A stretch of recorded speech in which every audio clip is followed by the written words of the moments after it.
Here's the clinical truth. If you're following a path, it isn't yours. You're just a bricklayer in someone else's architecture. Are you ready to stop building their world and start observing your own? The path is a static line drawn in the sand by those who came before you. It offers safety, but it demands conformity. A journey, however, has no fixed aim. It is a serpentine wandering where every step is a deliberate act of gnosis.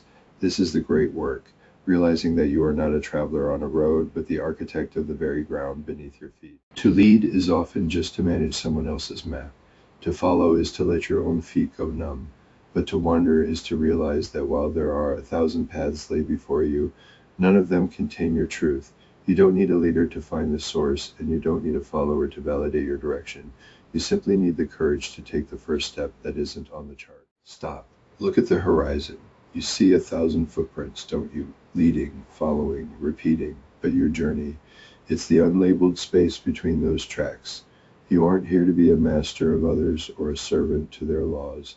You are here to abide man, to step off the line and realize that the only right path is the one that fits you and you alone. So, what does finding your journey actually mean?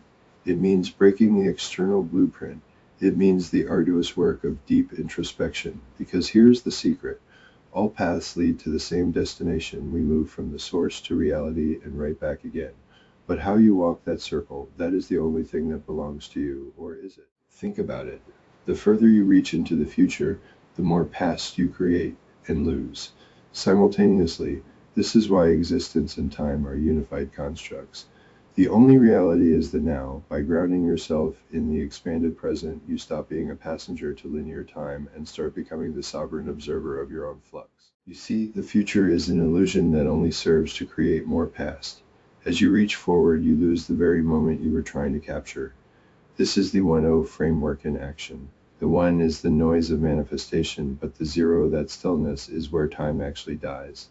If you aren't anchored in the now, you're just a ghost, haunted by a future that hasn't even happened yet, or a past that's behind us. So stop reaching. The more you obsess over the next, the more the now becomes just another piece of dead history. This is the trap of the head. The path of the 1 to be a sovereign wanderer is to inhabit the 0, the source where time doesn't exist.